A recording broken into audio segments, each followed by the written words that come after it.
Buenos días. Hoy 10 de diciembre nuestra escuela dominical virtual va a consistir precisamente en un tema muy importante, que es, como lo vemos en la pantalla, la majestad del nombre de Dios, que es básicamente el estudio del Salmo 138. Amantísimo Padre, te pedimos que nos des sabiduría para entender todos los misterios que encierra este Salmo, pero sobre todo, para darte pleitesía por todas las obras que tú has hecho en nuestras vidas. Gracias a ti estamos aquí, gracias a ti respiramos, y queremos precisamente darte loor y honra por todas las maravillas que has hecho a lo largo de la historia de este planeta. Todo esto te lo pedimos en el sagrado nombre de nuestro Señor Jesucristo. Amén. Muy bien, como siempre, vamos a iniciar con la versión española de nuestro material de Lightwave del invierno del 2023 al mes de marzo del 2024. La idea central nos dice que Dios es majestuoso y exaltado por todas sus obras. Aplicación para la vida. Cuando presionamos el acelerador del auto, ni siquiera pensamos en la posibilidad de que no acelere. Detrás de esto está saber y experimentar que en efecto sí funciona.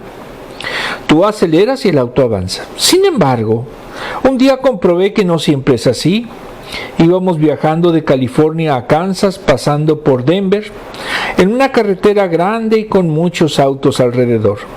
De repente presioné el acelerador y el auto no aceleró. Mi familia iba conmigo y me preocupé muchísimo. Enseguida, con el impulso que el auto traía, logré salirme de la carretera y estacionarme. ¡Qué susto! Cuando recién pasó me quedé con un poco de miedo, pensando que el auto no aceleraría más. Al principio no lo hizo, pero después se resolvió el problema y llegamos bien a nuestro nuevo hogar. Pero, ¿sabes algo?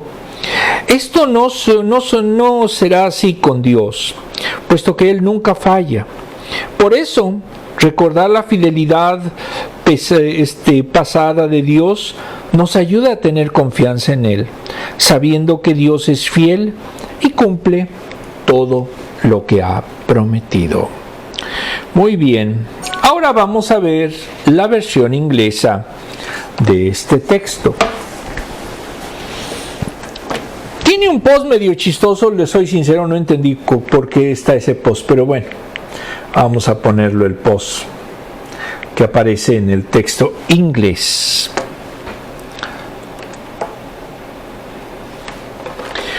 Dice, la Biblia se encuentra con la vida. Todos tenemos al menos una canción, quizás varias, que nos conmueve, canciones que tienen una forma de tocar nuestras emociones, canciones que remueven algo dentro de nosotros. Quizás nos ponga una sonrisa en la cara, nos den ganas de bailar, incluso si la canción está en un idioma que no conocemos. La música misma a menudo puede conmovernos. Pregúntele a alguien que ama la ópera. La música es un lenguaje universal. La canción patriótica adecuada despierta en nosotros todo lo que amamos de nuestro país. La canción navideña adecuada puede ponernos rápidamente en un estado de ánimo festivo, añorando el hogar, la nieve o el pastel de calabaza. Cierta canción de amor nos transporta a un momento especial de nuestras vidas. Algunas canciones simplemente nos hacen sentir bien. Las canciones que despiertan nuestras emociones no son nada nuevo. La Biblia está llena de canciones de este tipo. Si bien muchos de los salmos de la Biblia expresan emociones humanas, para David, el escritor del Salmos más conocido, predominaba un tipo de canción. David estaba muy conmovido por la majestad y la gloria de Dios con todos los temas conmovedores de nuestra música. Nada se compara con la majestuosidad del nombre de Dios. Ese es básicamente el tema de nuestro texto hoy. Muy bien. ¿Qué tiene que ver con el niño ahí, con los audífonos? No lo sé. Ahí le voy a preguntar al autor. Muy bien, ahora vamos a continuar. Ahora vamos con nuestro texto bíblico.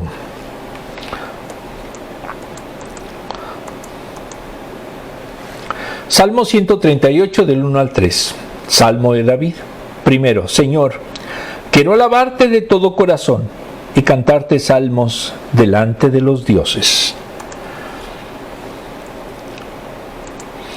Aquí vemos precisamente una de las cosas por las cuales nosotros adoramos a Dios, porque Él hizo todo esto. Entonces nosotros estamos seguros de que esa majestuosidad tiene su origen en el gran diseñador. Muy bien, vamos a la siguiente lámina.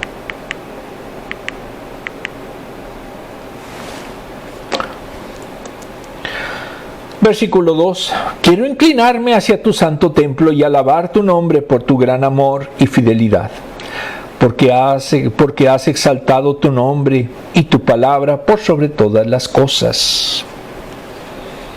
Entonces, aquí vemos que es una simple representación gráfica. No sabemos cómo sea el reino de Dios. No piensen ustedes que ya porque vieron una imagen ese es el reino de Dios. No sabemos. Lo que sí sabemos es que existe. Ese es un acto de fe, ese es un artículo de fe. Pero lo importante más que existe es buscar llegar a Él. Y para eso desde este momento debemos de seguir las instrucciones de nuestro Dios.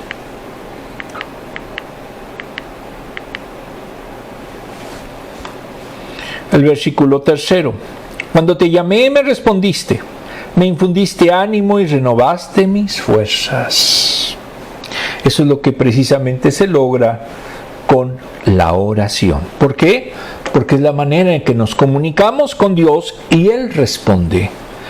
¿Lo puede hacer? Sí, pues es omnipotente, todo lo sabe, es omnisciente. Y entonces sí podemos tener una relación íntima con Él. Muy bien, vamos ahora a continuar. El contexto, Salmo 138, el punto 1. En el libro de C.F. Cale y F.J. Delitzsch, Los Salmos, editorial CLIE, al estudiar este salmo lo titulan Mediador y Perfeccionador.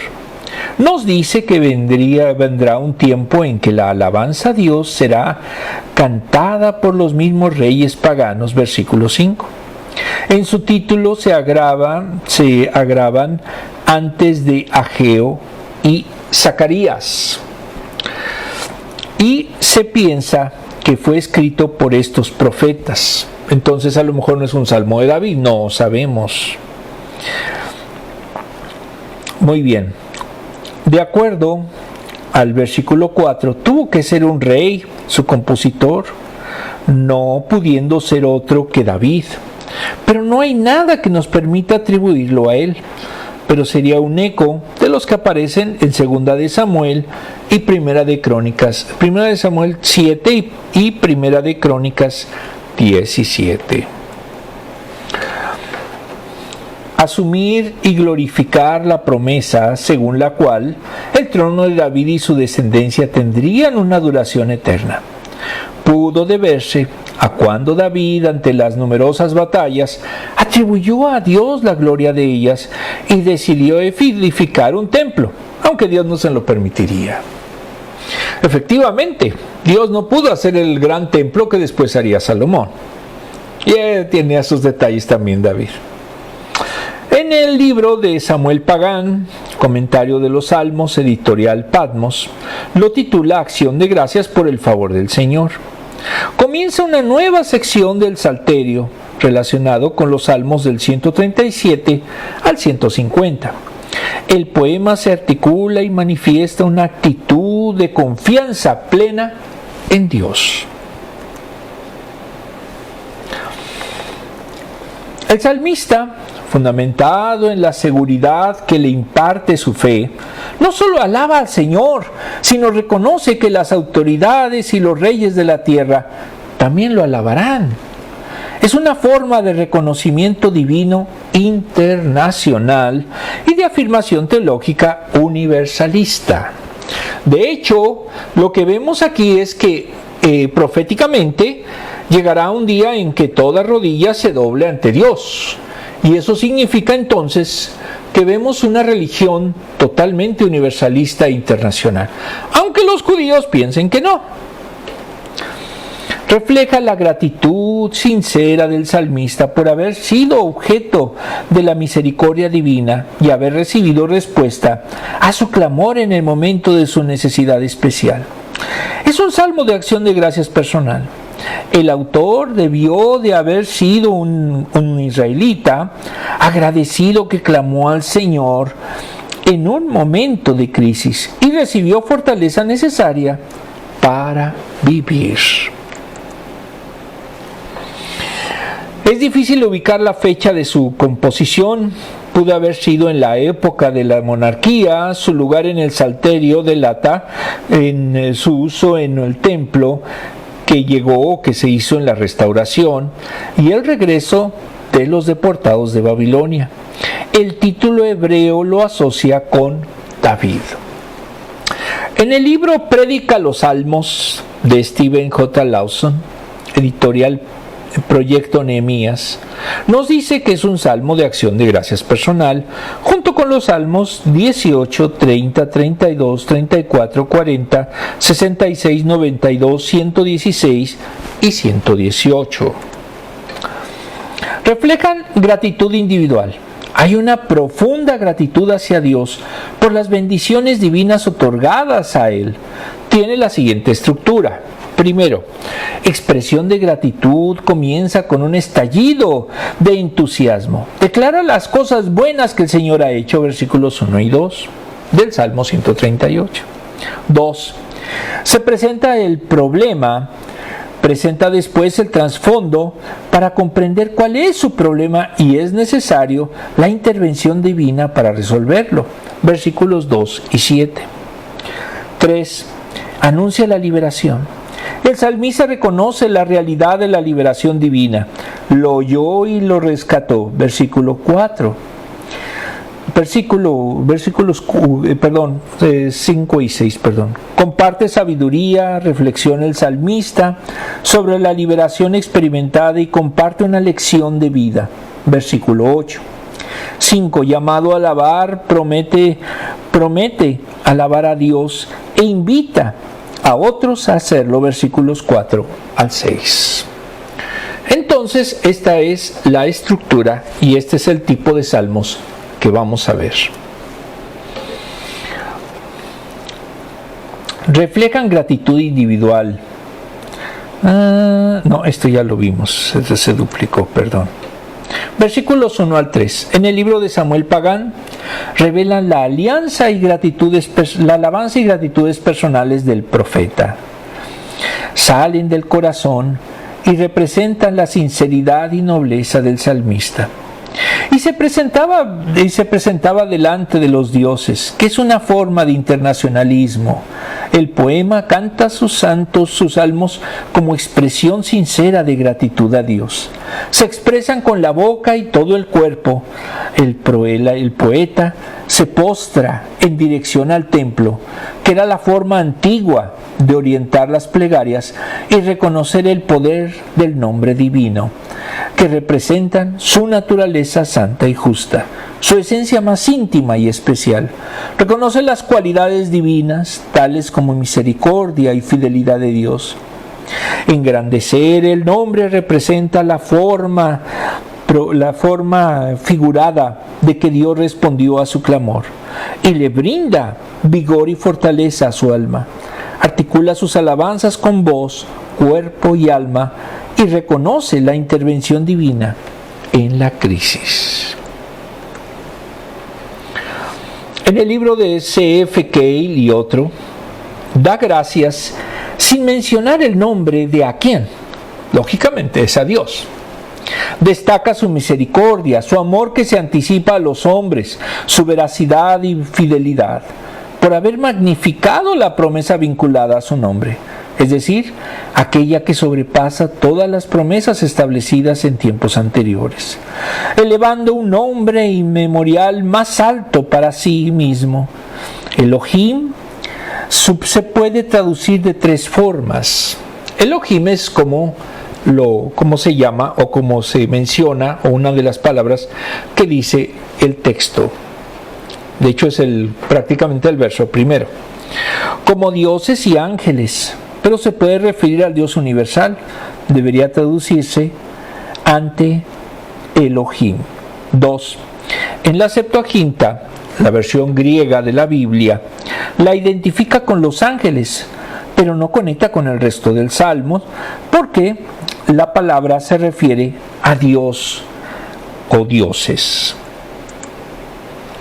3. También puede traducirse en presencia de los dioses. Es de los dioses de los pueblos, pero son aparentemente tales. Falta un tipo de añadido, pero para contextualizarlo con el Salmo, se debe entender como dioses, como gobernantes que oyen la palabra de Dios, y él hace promesa a David del reino eterno. Los dioses o señores de la tierra, David dice que quieren alabar al Señor de la promesa. Deberán oír la palabra más alta de Dios, más alta de David, quedando entonces avergonzados. En la Biblia Palabra Clave Editorial Patmos tomamos la palabra dioses, que es la número 430, que corresponde al hebreo Elohim, plural de Elohaj, una deidad o deidades, Dios. Dioses en el sentido ordinario, pero especialmente se usa en plural con el artículo del Dios Supremo. Ocasionalmente se refiere o aplica como forma diferente a magistrados, algunas veces como ángeles, Dios, diosa, extremo, grande, ídolo, juez, poderoso, rey. Es un sustantivo masculino plural que identifica a Dios, dioses, jueces, ángeles, citado 2600 veces en el Antiguo Testamento. Entonces, no podemos darle un solo significado a Elohim, porque inclusive en el Génesis se utiliza bastantes veces. Ya vimos que son 2600 veces. Y esto nos hace la situación de que debemos nosotros siempre tener cuidado en qué contexto utilizamos esa palabra. ¿Ok? Muy bien. Vamos ahora al desglose. Vamos a ir adelantando nuestras imágenes para prepararnos a las preguntas.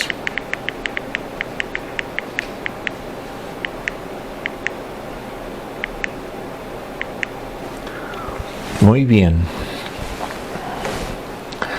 Desglosa. El nombre de Dios siempre es digno de ser adorado y exaltado. Nuestro amado Dios es confiable y su palabra permanece para siempre.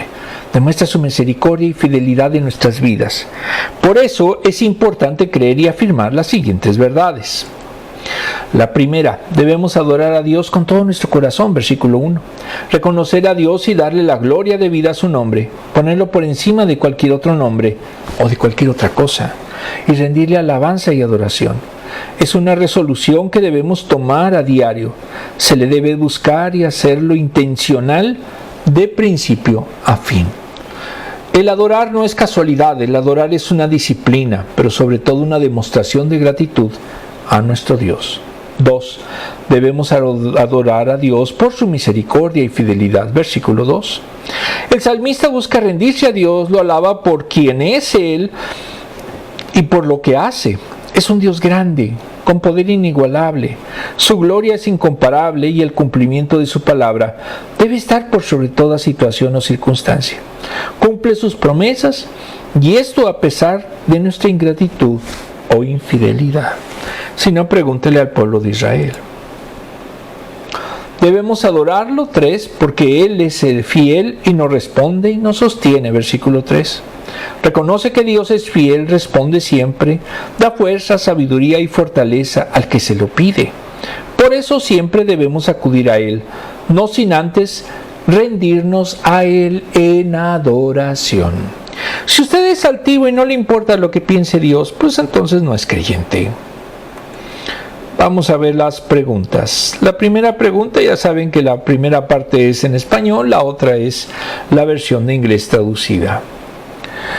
¿Cuán a menudo recuerdas la grandeza de Dios? Debemos de recordar diario. Diario tenemos que orar, diario tenemos que estar en contacto con Él. Porque es la forma en que nosotros realmente estamos agradecidos. ¿Qué canción a menudo se queda atascada sonando una y otra vez en tu cabeza? En lo personal, a mi manera, es de Polanca, es una canción que me ha gustado siempre. Ahora, en el caso concreto de los salmos, pues este salmo debió haber sido espectacular, porque su letra siempre es una adoración incalculable. ¿Quién es a menudo el objeto de tu adoración? Lo es Dios, tiene que serlo Dios. Porque si nosotros adoramos a otra cosa, al dinero, a los vicios, etc., entonces no somos creyentes. En inglés, ¿cuáles son algunas formas en las que te gusta expresar alabanza a Dios? En lo personal, para mí esto es una alabanza. Porque básicamente desentrañamos muchas de las cosas que a veces dudamos o no conocemos. Entonces, ¿qué mejor manera de adorar y alabar a Dios que haciendo esta escuela dominical? Recomiéndenla, no se les olvide. Bueno, muy bien, vamos a continuar.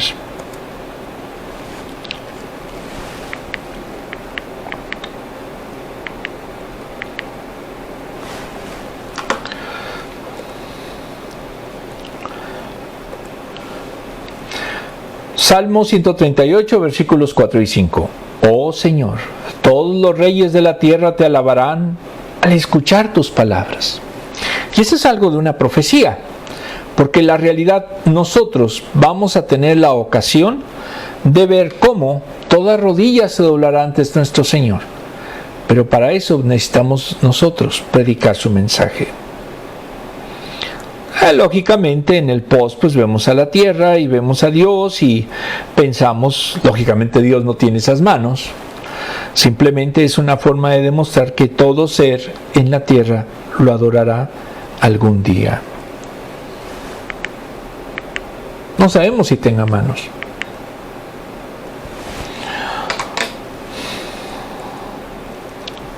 Celebrarán con cánticos tus caminos, porque tu gloria, Señor, es grande. En el post vemos lo que sería una orquesta. De hecho, ayer fuimos a ver un espectáculo de una orquesta, de un coro. Exista verdadera belleza en sus interpretaciones, necesita haber coordinación, necesita haber en su momento paz, necesita haber pasión en lo que en cómo tocan los instrumentos.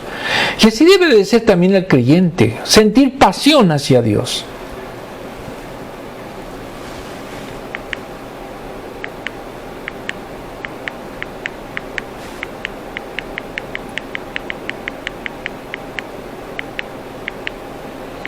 Vamos a ver ahora. La siguiente parte va a ser el contexto.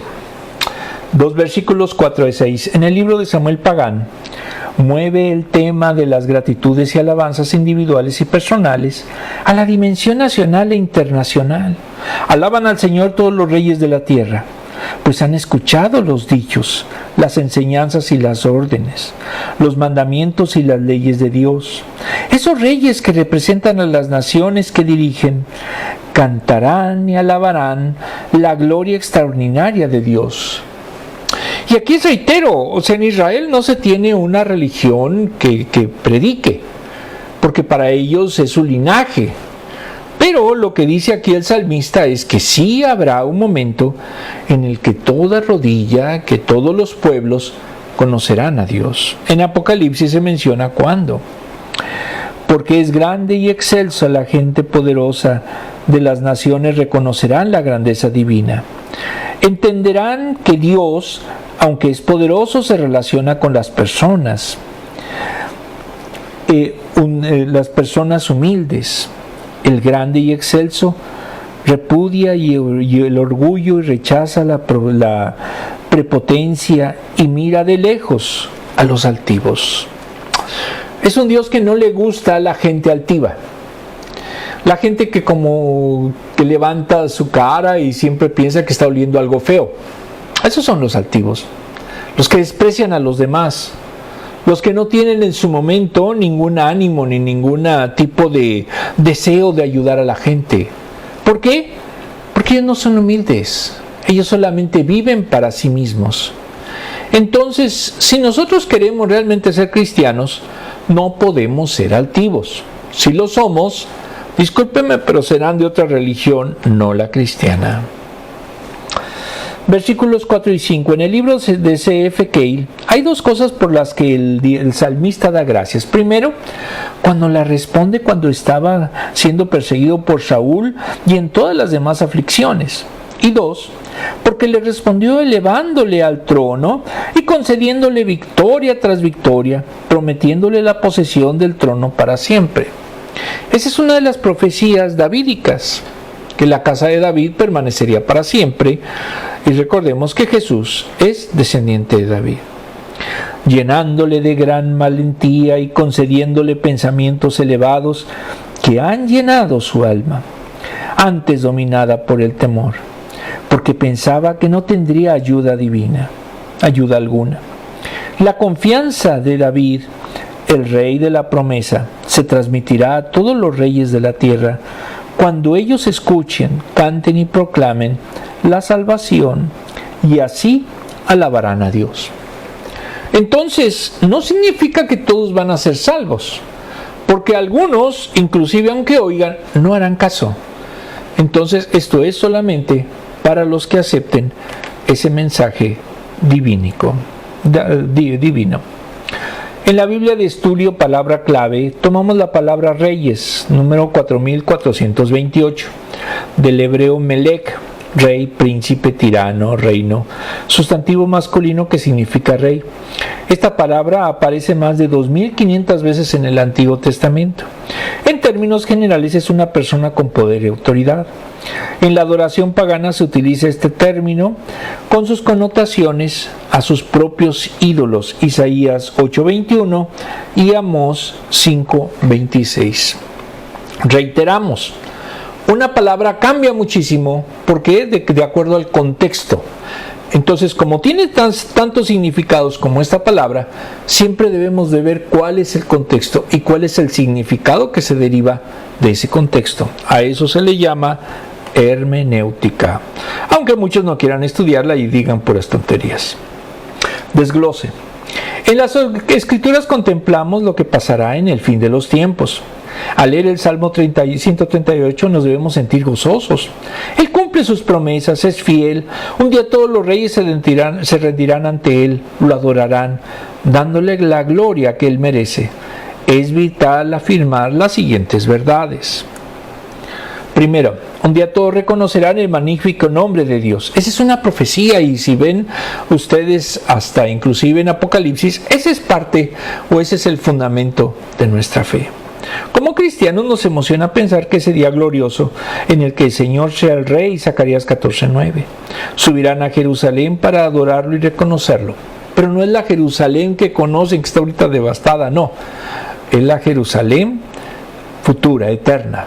Y ese es un reino que existirá en un futuro que no sabemos cuándo está. Recordemos que los profetas judíos decían, ya casi, pero todavía no. El siguiente, un día reconocerán las grandiosas promesas de Dios. Todos escucharán su verdad y se gozarán con la misma. Reconocerán su palabra y la atesorarán, sabiendo que Él cumple sus promesas, porque puede y quiere. Él es un Dios poderoso, fiel y soberano. Tiene el control y cumple lo prometido. Y al cumplirlas, no queda más que cantar y gozar con Él. Verán su sabiduría y todo lo que hace. ¿Quién tiene la sabiduría eterna? Solo Dios. Un día todos reconocerán la majestuosa gloria de Dios. Todos se unirán al coro de ángeles de todos los que lo alabamos. Verán su gloria y se van a maravillar. Debemos exaltarlo a diario, en todo lo que hagamos. No desmayemos, que hoy siempre brille la luz de Jesús. Sigamos buscando agradarle. Vamos a ver las preguntas. La pregunta 3. ¿Conoces a profundidad las promesas de Dios en su palabra? Los antiguos israelitas tenían 635 mandamientos que cumplir en la antigua ley. Nosotros no tenemos mucho más que 2.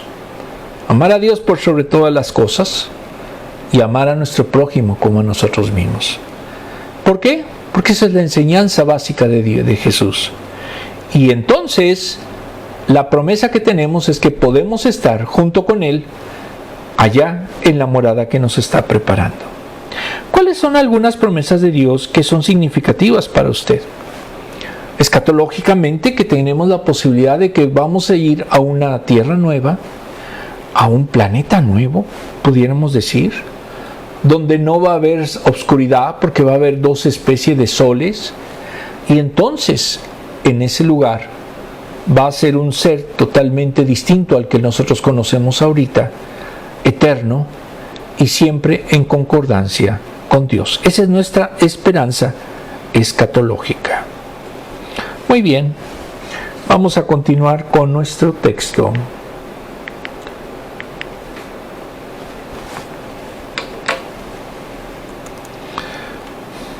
Salmo 138 del 6 al 8. 6.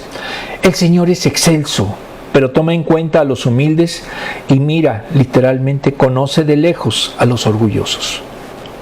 Si usted es orgulloso, si usted es altivo, no es cristiano. Quítese esa idea, porque Dios elige, prefiere y busca a los humildes de corazón. No a los que se creen mayor que los demás, no a los que desprecian a los demás, porque en ese sentido no son creyentes. Por eso Dios los desprecia. El que se tiene en su momento así como único objeto de su vida, esa persona se adora a sí mismo, adora al dinero, adora a lo que para él es lo más importante. Y por lo tanto, no tiene a Dios en su corazón, ni en su vida, ni en nada. Por eso afirmo que no son cristianos. Aquí vemos cómo es el amor que hay por la abuela, por los nietos.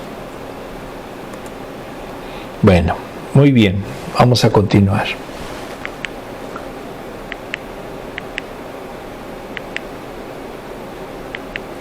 Y así es también Dios con nosotros. Salmo 100, el versículo 7. Aunque pase yo por grandes angustias, tú me darás vida. Contra el furor de mis enemigos extenderás la mano. Tu mano derecha me pondrá a salvo. Somos obra de Dios. Él nos hace, Él nos protege, Él nos cuida. Aunque somos débiles, Él nos puede dar la posibilidad de seguir cumpliendo sus obras. Versículo 8. El Señor cumplirá en mí su propósito. Literal, el Señor completará en mí. Tu gran amor, Señor, perdura para siempre. No abandones la obra de tus manos. Y aquí vemos, lógicamente, en el post, Dios cumplirá su propósito en mi vida. Y por eso decimos, alabado sea Dios. Contexto. Los versículos 7 y 8 en el libro de Samuel Pagán, en la parte final, retoma los temas del inicio del Salmo. Habla consigo mismo y alude a nuevas manifestaciones de los problemas e identifica la crisis con las acciones de personas enemigas. Dios lo salva de los ataques de los enemigos y lo vivifica. El salmista, cuando está en medio de las angustias de la vida, la diestra del Señor, que alude a su poder y autoridad, está presta a venir a su socorro, liberador en el instante oportuno. Esa intervención salvadora tiene una finalidad específica y concreta: cumplir el propósito divino en su vida. A diferencia de los naturalistas, nosotros, o al menos los creyentes, no creemos que somos una casualidad de la naturaleza, sino que tenemos un propósito. Y la manera en la que lo podemos lograr es precisamente teniendo esa misión que Dios nos ha encomendado en nuestra mente. La esperanza del salmista es cumplir el propósito divino en su vida. Dios siempre se las arregla para manifestar su voluntad en su vida, pues su existencia no está a la merced de los enemigos, ni su futuro está destinado al azar. La voluntad divina se cumplirá en su vida, pues Dios es grande, poderoso y excelso, y su misericordia es eterna. El clamor final del Salmo es revelador: no desmayes. La obra de tus manos, Dios tiene capacidad de amparar a las personas, pues en última instancia los seres humanos son criaturas de Dios, hechura suya, son producto de su acción creadora. En el libro de C.F. Kyle, en el versículo 6, nos muestra la forma y los medios en que se ha manifestado a sí mismo, dirigiendo a David. Se ha manifestado como el exaltado, como aquel que abrazando su dominio, todo lo que existe, no abandona al humilde. Salmo 131:1, segunda de Samuel 6:22, apartándole a un lado. Salmos 113:6. Sino que al contrario, le hace objeto especial de su mirada. Aunque parezca estar lejos, Salmo 139:2, Dios conoce por dentro a los orgullosos que piensan que nadie les observa, comportándose como si no tuvieran que rendir cuentas a ningún ser superior por aquello que hacen. Salmo 10:4. En el versículo, aquí es otro, repetí, en los versículos 7 y 8, en el primero, además de las experiencias de David, exaltado por Dios a través de la humillación, que han sido muy importantes para toda la humanidad, los lectores del Salmo podrán tener confianza para el futuro. Dios romperá los lazos de muerte y restablecerá al orante, le dará vida con rapidez, aunque sus enemigos se abalancen con ira contra él. Dios extenderá su mano amenazadora contra ellos y tranquilizará a los israelitas, salvándole así con su mano derecha. Se refiere al sujeto, Salmo 139:10. En el versículo 8, Dios cumplirá su propósito en mí, Salmos 57:3. La garantía o prenda de ese cumplimiento de la voluntad de Dios es su misericordia duradera, que no descansará hasta que la promesa se cumpla de un modo perfecto y duradero. Por eso Él nunca abandonará la obra de sus manos. Salmos 90:16. Todo lo que ha realizado hasta aquí por medio de David, desde su liberación de las manos de Saúl hasta el cumplimiento de la promesa, ese mismo Dios lo seguirá realizando sin que se detenga aquello que ha empezado a cumplirse. No abandones la obra de tus manos significa dejar sin realizar, renunciar a lo iniciado. Entonces no tenemos a un Dios que renuncie a lo que ha iniciado. En la Biblia de estudio Palabra Clave tomamos la palabra vivificarás, que es la número 2421 del hebreo jajaj, vivir, sea literal o figurado, revivir, avivar, conservar, criar, dar, dejar, guardar, infundir, ir, mantener, otorgar, salvar, sanar, vivificar, vivir. Verbo que significa estar vivo, vivir, mantenerse vivo. En el Salmo 119 se utiliza para decir que la palabra de Dios preserva la vida. Y por esa razón, le insisto, no podemos entender el significado de una palabra sino hasta que veamos su contexto. Si nosotros entendemos su contexto, podremos darle entonces el significado que corresponde al término. Muy bien, vamos a ver ahora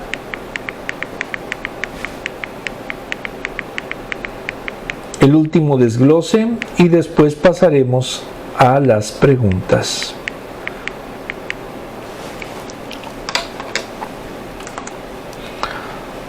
Dios es quien salva, por eso la gloria es de Él. Entonces lo exaltamos y vivimos para Él. No le impresiona nuestro desempeño, orgullo, obras o desempeño. Quiere un corazón contrito. Contrito significa arrepentimiento de una culpa cometida, dolor, pesar de haber pecado y ofendido a Dios. Y humillado, Salmo 51:17. Dios es exaltado a lo sumo, por eso no hay nada que le impresione. Por eso hay que tener fe y confianza en Él. Nos cuida y siempre obra su voluntad. Y aceptemos las siguientes verdades. Primero, debemos exaltar a Dios porque Él está cercano a los humildes de corazón. Es lejano de los orgullosos, entonces debemos ser humildes y adorarle. No vino por los sabios ni por los autosuficientes o famosos, sino por lo vil y menospreciado de este mundo. Segundo, debemos exaltar porque Él siempre nos sostiene es nuestro pronto auxilio, Salmos 46:1. Está siempre velando y cuidando siempre de los suyos. Es el Rey Pastor, Salmos 23, Salmos 123, ¿es 23 o 123? 123. Cuida de sus súbditos, los protege y preserva. Debemos adorarlo porque solo un Dios grande y poderoso merece honor. Siguiente, debemos exaltar a Dios porque Él completará su obra en nosotros. Dios termina lo que empieza. Podemos confiar en Dios y sus propósitos. Él no cambia de opinión, no es voluble. No es, su gloria y honor está en juego. Entonces podemos adorarlo y vivir nuestras vidas confiando en Él y sus palabras y promesas. Vamos a ver las últimas preguntas. ¿Estás acercándote humildemente a Dios por los méritos de Jesucristo? Pregúntenselo. Si ustedes son orgullosos, si ustedes son desidiosos, si a ustedes no les importa el mundo, ni les importa la gente, entonces no son cristianos, no son seguidores de Cristo. ¿Cómo describirías a una persona humilde?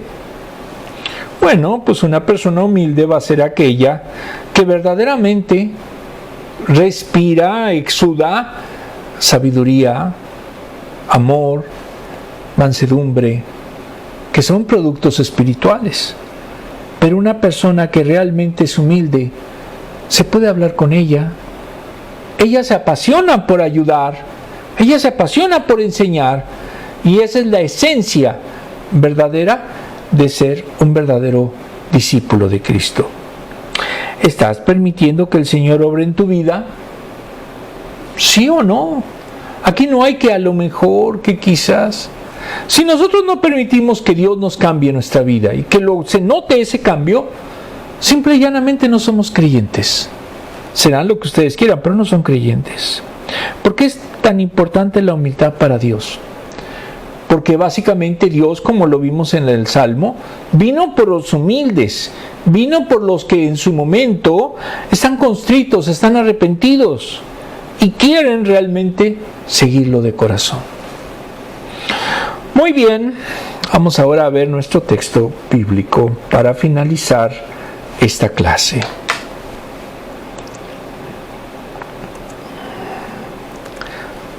¿Todos? Job 14:15. Tú me llamarás y yo te responderé.